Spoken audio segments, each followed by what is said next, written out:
Pengeluaran ikan susu pada tahun 2022 adalah sebanyak 9,276 metrik tan dengan nilai sebanyak hampir 70 juta. Jadi kita tengok dari segi trend pengeluaran ikan susu itu meningkat begitu mendadak sejak 2018 sehinggalah 2022. Di mana kita dapati peratusan peningkatan ini melebihi 500% daripada 2018 sehingga pada tahun 2022. Di dalam industri aquaculture, bekalan benih merupakan input yang terpenting. Jadi bekalan benih yang mencukupi dan berkualiti tinggi amat penting untuk kelestarian ternakan ikan susu khususnya.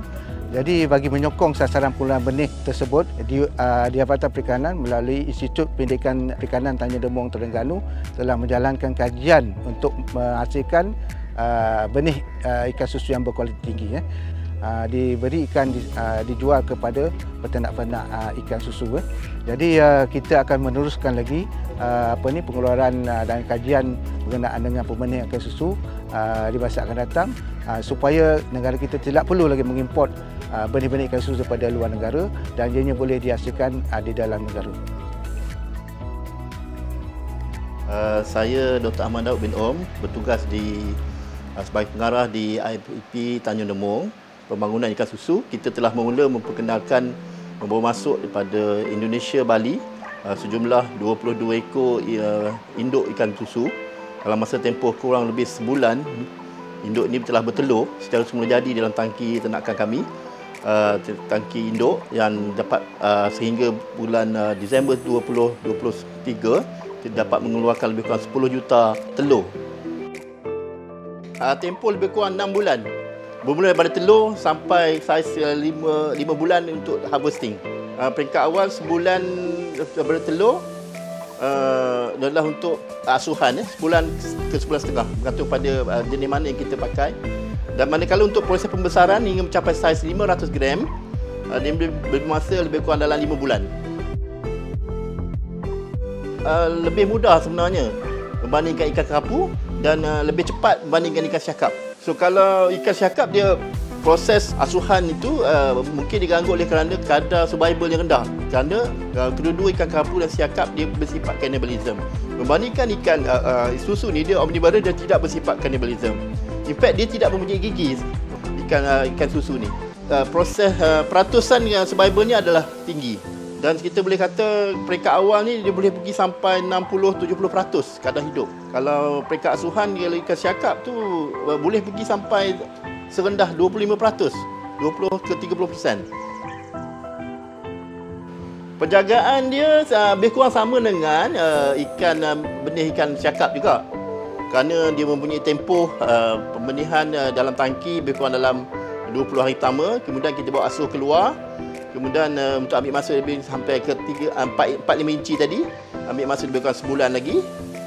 Dan istimewanya ikan ni boleh juga diternak di dalam sangkar seperti apa yang dah dibuat di Johor.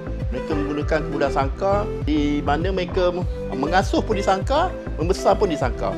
Salah satu lagi dari segi keperluan pemakanan, sebabkan dia bersifat omnivorous, dia boleh menerima pelbagai jenis makanan. Khususnya kalau di Johor tu mereka menggunakan roti reject, roti yang terpakai lah. Kalau kita buat tujuan untuk pemakanan secara pellet, biasanya kita gunakan kaedah 3 hingga 6% daripada berat badan.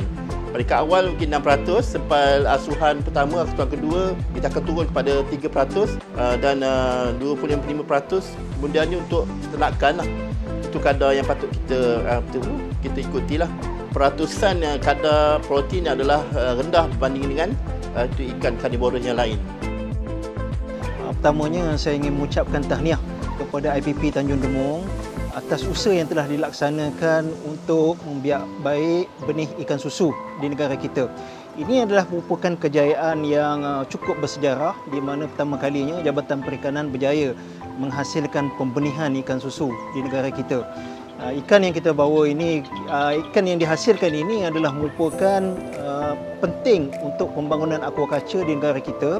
Dan pada hari ini saja IPP Tanjung Demong telah menghasilkan kira-kira 200 kilo ikan susu yang akan diternak di sini untuk dijadikan sebagai induk. Kita ingin menjadikan ikan susu sebagai ikan rakyat di negara ini bagi tujuan untuk penghasilan ikan yang lebih murah dan rakyat dapat menikmati harga ikan marin yang murah di pasaran tempatan. Kejayaan ini adalah penting untuk membolehkan pengusaha-pengusaha aquaculture menambahkan spesies ternakan daripada spesies konvensional yang sedia ada seperti siakap, kerapu, jenahak, dengan menambah satu lagi spesies baru iaitu ikan susu yang mana kejayaannya telah terbukti melalui IPP Tanjung Temung. Semoga kejayaan ini dapat membantu meningkatkan lagi pengeluaran ikan negara bagi usaha keterjaminan makanan selaras dengan hasrat kerajaan melalui Kementerian Pertanian dan Keterjaminan Makanan.